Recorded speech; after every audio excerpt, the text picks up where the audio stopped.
Across all days of the Democratic Convention, beyond the celebrations and underlying tension, the war in Gaza, protesters continue to hold demonstrations beyond the walls of the convention arena. Some have faced arrest.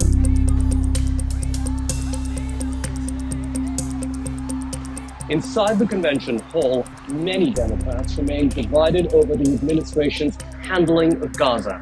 The focus now shifts on how Kamala Harris will address the issue when she gives her keynote speech on the final night of the convention Thursday.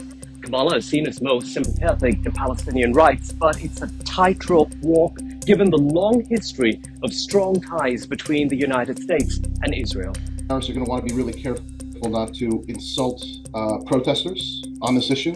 The Democratic Party very much wants to keep positioning itself as a very small d democracy party, meaning that there is respect for the right to protest, to voice your opinion in a respectful and law-abiding way. We united Europe like it hadn't been united for years, adding Finland and Sweden to NATO. On the first day of the convention, Joe Biden emphasized his commitment on bringing a stop to the war. And we'll keep working to bring hostages home and end the war in Gaza and bring peace and security to the Middle East. Those protesters out in the street, they have a point. A lot of innocent people are being killed. As Joe Biden gave a speech, a Michigan delegate was escorted out of the convention for holding up a sign that said, "Stop arming Israel." We held up the banner. We didn't actually grab it. They tore it out of our hands. We held up the banner during Biden's speech because he's the decider. He's the one that can do this right now. We understand that Harris is the vice president. She doesn't make that decision. He does.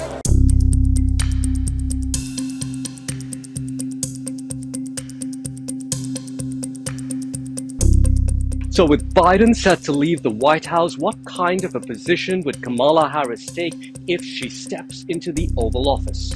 I think there might be less of a tendency to what's been sometimes termed the hug Bibi Netanyahu strategy. Publicly be as close to Netanyahu as you can, signal that there's no daylight between your positions, but in private, try to nudge him in a direction you prefer.